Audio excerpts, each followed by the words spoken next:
Hola, soy Gemma Gutiérrez, diseñadora de productos digitales y fundadora de la escuela online y comunidad de píldorasux.com. Si deseas aprender diseño de experiencia de usuario con un enfoque humanista, este es tu lugar. Vamos a comenzar. Bueno, estamos hoy aquí con Daniela Peñaranda de Team UX. Ella es una diseñadora freelance con muchos años de experiencia, originaria de Venezuela, pero que vive en Francia. Y bueno, pues aquí estamos en plan internacional, yo grabando desde Madrid, tú desde Francia, ¿no? Bienvenida, Daniela. Muchas gracias, Gemma. Sí, aquí estamos en Francia ya con el invierno. Yo te conocí hace un año aproximadamente y fue porque yo lancé un curso de diseño ético e inteligencia artificial. Bueno, era diseño más humano e inteligencia artificial con Andrea Rodríguez, que es una crack de la inteligencia artificial, de la ciberseguridad aquí en España. Bueno, yo creo que a nivel internacional es conocida también. Entonces lancé ese curso y tú te apuntaste junto con más personas, más diseñadoras y diseñadores. Y ahí fue donde te conocí tu proyecto y me pareció súper interesante, ¿no? Y yo ya llevaba un año, bueno, no hace todavía un año, fue en mayo de este 2021, creo recordar, hace como 8 meses, ¿no? Por ahí. Y me quedé con ganas de que me contaras más, porque tú realmente ya estabas muy metida en temas de diseño ético. Entonces, pues me gustaría que empezaras presentándote y nos contaras esa parte, ¿no? Que tú trabajas. Mi nombre es Daniela Peñaranda. Yo soy de Venezuela, pero efectivamente vivo actualmente en Francia. Soy diseñadora UX. Yo comencé siendo diseñadora gráfica hace ya muchísimos años. Trabajé en la industria de la publicidad y luego pues me pasé a la industria de tecnología. Y bueno, justamente ese pase de la publicidad a la tecnología fue un poco porque no estaba como muy contenta o muy alineada con los valores que había dentro de la industria de la publicidad. Llego a la industria de la tecnología en donde me siento mucho más cómoda con esto de trabajar centrado en el usuario, trabajar para las personas, etcétera.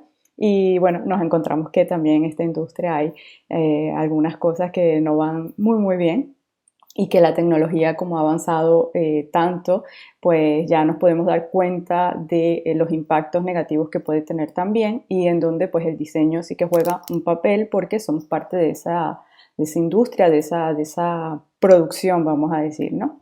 Entonces allí fue cuando, en vez de enfadarme como aquella vez y cambiar de profesión o de rama, lo que dije fue que cómo a través de mi trabajo entonces yo puedo contribuir a hacer las cosas mejor. Y de allí yo empecé a investigar. Aquí en Francia ya se estaba hablando del diseño ético desde hace, no sé, como el 2014-2015 ya podías empezar a escuchar cosas sobre estos temas. Y existe ya una comunidad de diseñadores éticos en donde ellos ya estaban haciendo investigación, creaban papers, etc. Bastante, digamos, intelectual, pero ya habían pues bastante documentación en la que te podías, en todo caso, empezar a nutrir, ¿no? Como información. Y de allí pues fue donde aún más dije, ok, sí que hay que hacer algo y cómo lo podemos hacer. Entonces yo en aquella época trabajaba en startup y luego pues me asocié con una compañera y montamos Team UX. Y como las dos teníamos esta misma preocupación, pues nos dijimos, ok, ¿cómo estratégicamente podemos hacer esto?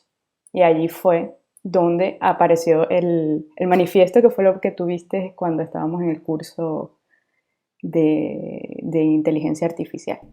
Bien, si alguien quiere leer ese manifiesto, ¿dónde lo puede encontrar? Sí, pueden ir a Team, ay, ¿cómo se dice? Ay, se me olvidan las palabras en español, guión, ux.com. Y allí hay una parte donde están los valores y pueden ir al manifiesto. Está en francés, pero si ponen Google Translate es bastante fácil a leer porque ya la gente lo ha hecho. Por ahora nosotros trabajamos aquí con comunidades de Francia y entonces todavía no tenemos el sitio web en otros idiomas.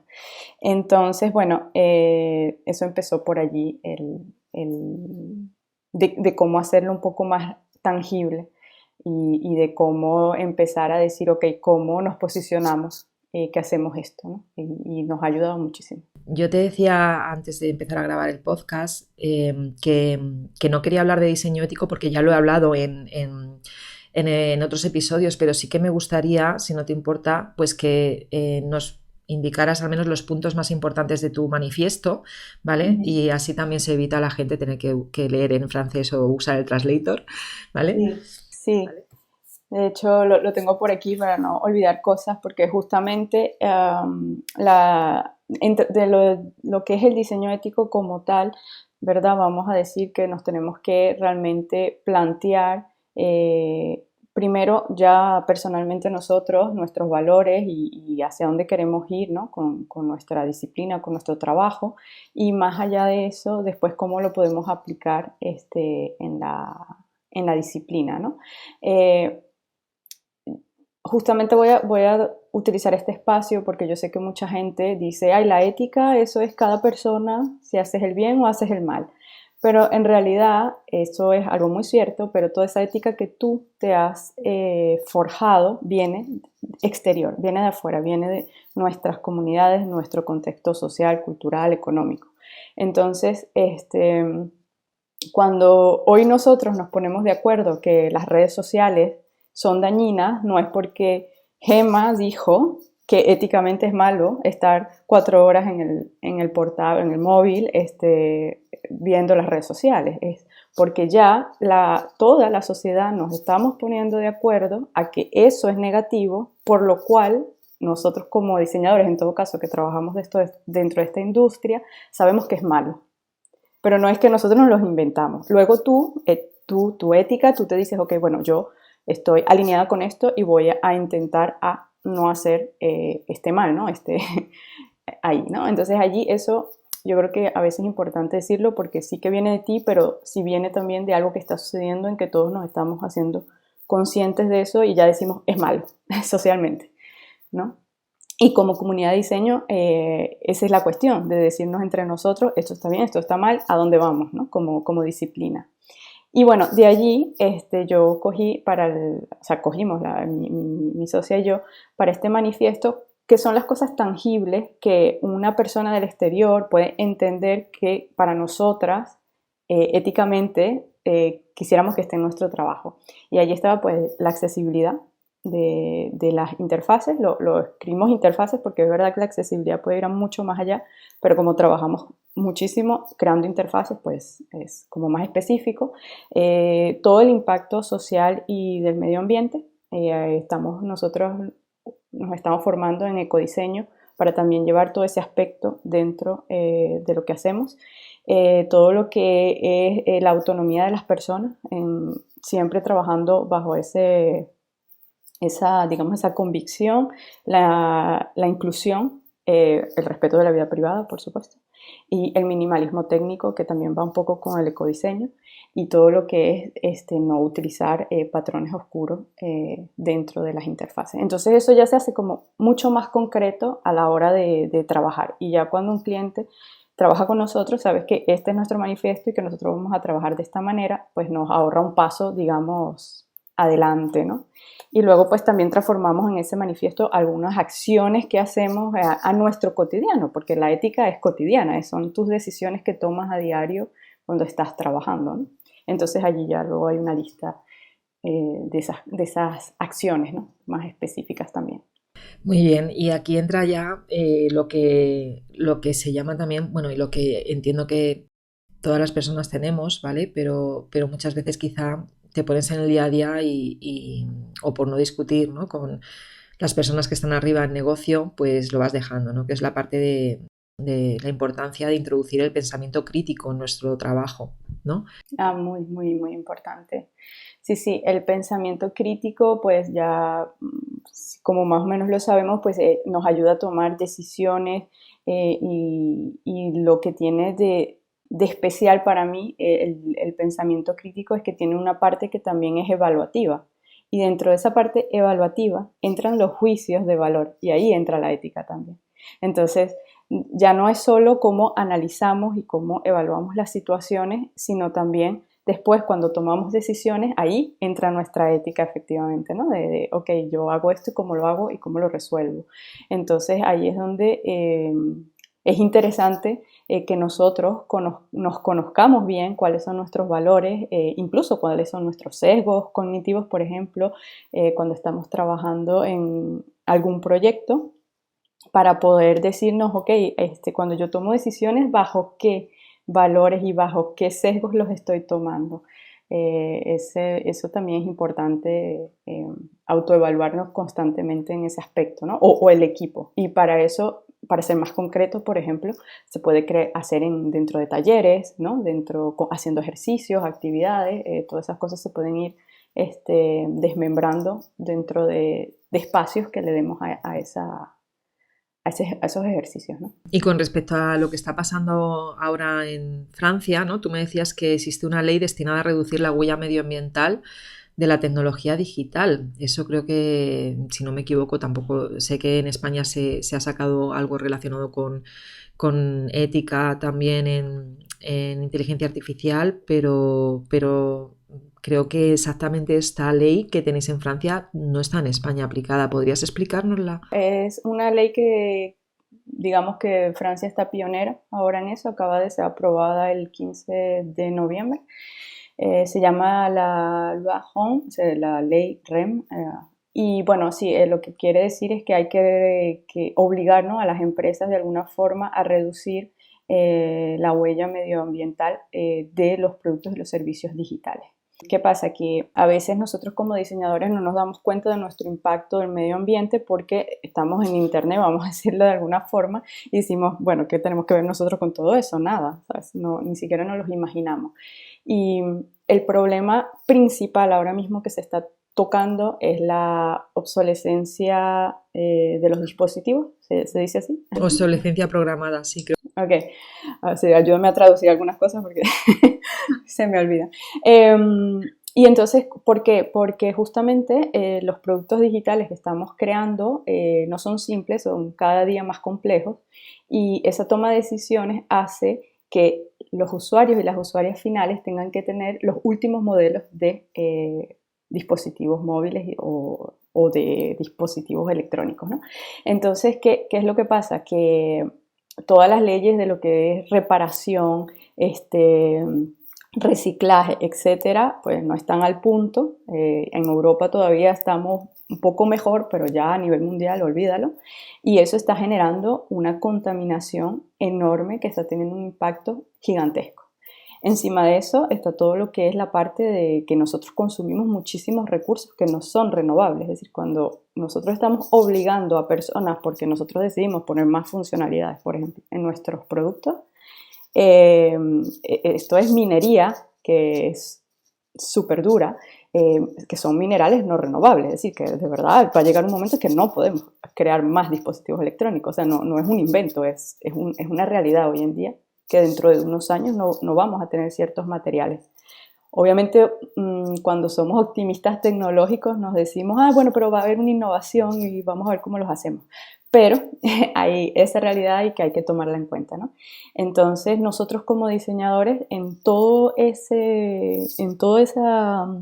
digamos, en ese camino, tenemos, bueno, una importancia enorme porque somos nosotros los que pensamos esos productos y esos servicios digitales. Obviamente hay muchas disciplinas, o sea, el ecodiseño, por ejemplo, no se puede hacer solo los diseñadores, ¿no? Tienen que haber todas las disciplinas que entran en ese producto que se está creando, pero es verdad que podemos optimizarlo de una manera muy, muy grande. Y entonces, bueno, ahora existe un referencial, acaba de salir el referencial para hacer ecodiseño, que es como un audit que sacó el gobierno en donde tú puedes ir viendo si tu producto digital cumple con esto y con esto y con lo otro, ¿no?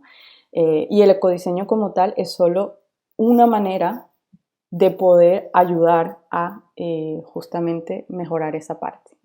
Y bueno, y además consumimos electricidad, consumimos agua, o sea, no nos los imaginamos hasta que empezamos a estudiar sobre el tema, todo lo que consumimos haciendo productos digitales. Y ahora pues nos está cayendo el que, ok, ahora nos estamos dando cuenta y también hay otro, digamos que otro desafío más dentro de la disciplina. Y y lo podemos optimizar, ¿no? Entonces es súper interesante el tema realmente. Yo me enteré el otro día y te lo comentaba, ¿no? Que yo no sabía hasta qué punto impactaba el hecho de tener, por ejemplo, tu web en un servidor, ¿no?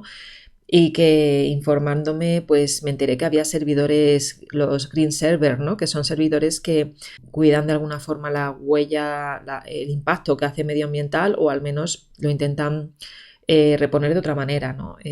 Pues cada X que contamino yo intento ayudar en otro sentido, ¿no? Y que existen ese tipo de empresas ya, ¿no? Que están ofreciendo espacios en servidores que dejan menos huella o que al menos es una empresa que está comprometida con el medio ambiente y hace acciones para ayudar a ello, ¿no? Y eso no lo sabía, yo me enteré hace relativamente poco y la verdad es que lo dejo caer también para que la gente que lo sepa, ¿no? Que pueden buscar ese tipo de también de, si tienes una página web, si eres una empresa y tienes página web, pues que sepas que existen servidores. Existen compañías que ya están intentando ser sostenibles de alguna forma, ¿no? Entonces, al final yo creo que tiene que haber un movimiento social detrás o unas leyes para que las empresas, la mayoría de las empresas se unan a esta tendencia, ¿no? De ser sostenible, ¿no? Sí. Y también, pues nosotras desde nuestro punto de vista, pues también podemos hablar de ello, ¿no? Cada vez que tengamos la oportunidad, que por eso también la grabación de este episodio. Sí, no, pero hoy en día ya podemos empezar a leer sobre el tema. Es verdad que todo lo que yo he leído y todo lo que información que tengo es en inglés, perdón, en francés, pero yo sé que ya existe en inglés, existen libros sobre sustentabilidad web, ya empiezan a existir cosas y yo pienso que ya podemos ir a mirar si tenemos acceso a estos idiomas, pues ir a buscar información porque ya existe esta información. Hoy, por ejemplo, ya se sabe que el impacto del mundo digital es 4%, o sea, ya, y pareciera que fuera poco, pero en 10 años va a ser casi el triple. O sea, es enorme. Porque ahora vienen nuevas tecnologías como pues todo esto de la blockchain, etcétera, que está multiplicando la data y pues más data, más necesitamos servidores, más necesitamos consumir luz, agua, electricidad, etcétera. O sea, bueno, electricidad, luz. y, y, y entonces más vamos a necesitar efectivamente esos dispositivos que son los que están contaminando aún más el medio ambiente. Y de nuevo digo, nos parece muy lejos, pero si podemos ir a algo en concreto, tenemos, por ejemplo, uno de los ejercicios que más nos hacen hacer en ecodiseño es cómo optimizar los user journeys, porque son ellos los que más fastidian, ¿eh? Porque creamos tantos puntos que lo que estamos haciendo es llamados al servidor que están chupando electricidad. Y eso no nos damos cuenta, pero eso lo hacen millones de personas en millones de productos. Entonces, cuando nosotros estamos ya optimizando nuestros productos digitales, incluso cuando estamos haciendo un producto que es accesible, que también hemos hablado de accesibilidad estos últimos años muchísimo, pues eso nos ayuda a crear productos digitales más sustentables. Bueno, pues yo creo que llegará un momento que se introducirá también en las escuelas, eso espero, ¿no? Nosotras estamos haciendo nuestro granito de arena aquí y espero que llegue un momento que cuando se enseñe diseños se enseñen estas cosas, que a día de hoy te puedo asegurar que en la mayoría de las escuelas no lo están haciendo, ¿no? Así que bien, venga, vamos al siguiente punto que teníamos aquí por ver, que eran los ejemplos. No sé si nos puedes poner algún ejemplo de algún trabajo que hayas hecho o que no hayas hecho pero que conozcas. Sí, a ver, sobre diseño ético, sobre codiseño, un poco todo. Lo que te apetezca, sí, un poco, uno de cada. Sí. Bueno, voy a hablar de uno porque así podemos hablar de tu curso que me fue de maravilla, que justamente en verano trabajé en una aplicación de inteligencia artificial conversacional, ¿sí? Creo que se dice así en español. Y entonces allí apenas entré en el proyecto y dije, oh, todo lo que vi en el curso de Gemma, aquí me va a ayudar casi todo. Y efectivamente lo que hice fue que apenas ya cuando empezamos a ver el brief y todo esto, que empezamos a hablar con los equipos de producto, eh, yo directo, mi primera presentación no fue, o sea, hice como un benchmark, ¿no? De lo que se hacía, pero todo fue sobre ética, o sea, les empecé fue así. Pero en cosas concretas, ¿no? Por ejemplo, cómo la aplicación se va a llamar, por qué le ponen un nombre de mujer. Entonces veamos todos estos sesgos, ¿no? Cognitivos, etcétera, etcétera. Después de eso había toda esta parte, el tono que va a hablar esta inteligencia artificial. Además, es una inteligencia artificial que habla sobre salud sexual, así que era bastante delicada porque la idea es que la gente pudiera llamar allí, hablar de sus problemas y pueden ser cosas bastante, bueno, que nos chocarían, digamos, así a la nada, ¿no? Y que es un robot que finalmente te está aprendiendo, porque sí que no es un chatbot esto, ¿no? Era realmente una inteligencia artificial que va a aprender de los usuarios y las usuarias y que va a empezar no sé, a forjarse como una personalidad, ¿no? Y de dónde venía esa data y si ya habían ellos visto que toda esta base con la que iba a comenzar esa inteligencia artificial era ética o no, porque además venía de Google, ¿no? Entonces ya puede traer ya sabemos que hay problemas de sesgos enormes dentro de Google. Entonces, bueno, yo les traje todo eso a la mesa, les eché un cuento como de 1 hora y todos quedaron así como, no habíamos pensado en nada de esto, o sea, ni idea. Y me gustó mucho porque nunca lo había hecho de esa forma, o sea, nunca había venido yo con una presentación a ver, ¿no? Como, miren lo que vi, miren esto, y después les presenté, ok, mira, y esta empresa está haciendo esto, y esta empresa está haciendo esto, y miren lo que vemos aquí, miren lo que vemos aquí, miren cómo ellos están arreglando este problema.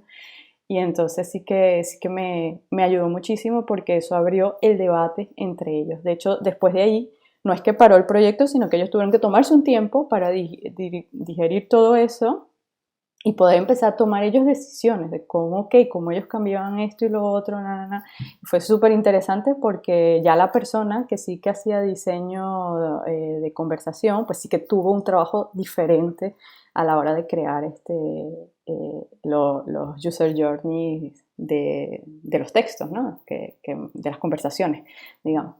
Entonces, bueno, fue muy, muy interesante ese proyecto en ese sentido. Ese es algo como, bueno, muy específico.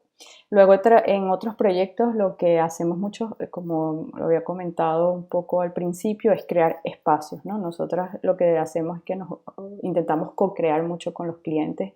Y cuando digo cliente, no es una persona, digo los equipos, ¿no? Y la idea es crear esos espacios con actividades para poder poner esas cosas sobre la mesa y que no llegamos nosotros como que, mira, les proponemos esto, sino que esto lo hicimos entre todos y nos pusimos de acuerdo. Entonces pasa mucho más fácil. Por ejemplo, en todo lo que es, tenemos un reto de producto, pero también tenemos un reto humano. Son cosas que definimos todos juntos y con ese reto humano entonces ya podemos no olvidarnos de ciertas cosas. Pero también tenemos un reto medioambiental. Ok, entonces también podemos pensar como que más global.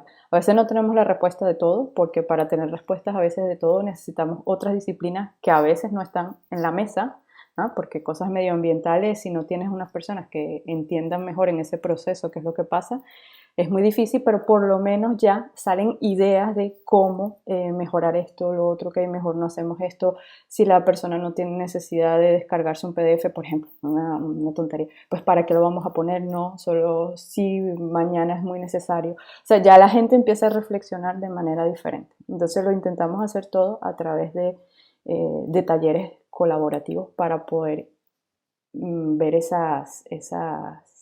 digamos, sobre todo esos sesgos, ¿no?, que tenemos. La introducción, ¿no?, en ese pensamiento crítico a la hora de diseñar, de ese pensamiento sostenible también, de cómo puedo hacer esto más sostenible, bueno, que yo ya te digo que va a ser cada vez más así, es que va a llegar un momento, hay mucha gente que no es consciente, ¿vale?, pero lo decimos aquí, dentro de 30 años este planeta va a ser muy distinto y no va a ser a mejor, ¿vale? Entonces va a ser a peor, de hecho. Entonces, si no empezamos ya a primero aprender, como tú dices, porque evidentemente no puedes introducir ningún proceso sostenible en tus procesos de diseño cuando no conoces de qué hablamos, ¿no? Entonces, primero aprender y luego ya introducirlo, ¿no? Sí, sí. Yo personalmente, pues, lo que aconsejaría a cualquier persona es ser muy curiosa e ir. O sea, yo, por ejemplo, vi tu curso y dije, va, me apunto a ver qué me dan aquí. Allá, me apunto, voy a ver, o sea, voy a buscar. Obviamente no puedo tocar todos los temas, ni ser experta en todo, pero esa no es la idea. La idea es llenarnos de herramientas y de conocimiento y poderlos ir aplicando poco a poco, ser un poco más pragmáticos y más prácticos, porque al final nosotros hacemos diseño, somos prácticos, o sea, vamos a la acción. Entonces eso es lo que intentamos, o sea, lo que en todo caso intento hacer. Y cuando hay cosas que son muy teóricas, pues cómo de manera estratégica, porque es que nosotros somos diseñadores, tenemos ese potencial de poder transformar eso en acción. Ok, ¿cómo yo esto lo haría eh, como acción, ¿no? Intentar cambiar esas frases en preguntas, en cómo lo resolvería, etcétera. Y bueno, luego ya hay cosas de base que nos tenemos que formar, como la accesibilidad, por ejemplo. O sea, eso ya, o sea, yo a este momento ya ni siquiera le voy a explicar al cliente que hay que hacer accesibilidad, ya lo hago yo directamente, ¿sabes? Y ya doy no sé si hago un audit, por ejemplo, eso es algo que me han preguntado, y digo yo, ok, tú no te quedas solo con las 10 heurísticas estas de Nielsen, no, o sea, tú tienes que ser más integral y también integrar accesibilidad, ética, medio ambiente, o sea, todo a esos informes, ¿no? Sí, por dar un caso, ¿no? Muy bien. Bueno, pues muchas gracias, Daniela, por todo lo que estás haciendo por la comunidad de diseño.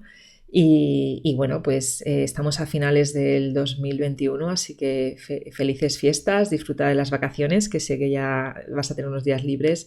Y bueno, el año que viene ya seguimos en contacto. Sí, sí, para el año que viene vienen muchas cosas y podemos seguir hablando, podemos hacer un capítulo de codiseño, bueno, como veamos. Me encantaría. Venga, pues hasta luego. Hasta luego. Si después de escuchar esta píldora te quedaste con ganas de más, entra a mi escuela online de Tribooks, un lugar donde UX designers de todo el mundo aprenden, evolucionan y hacen comunidad.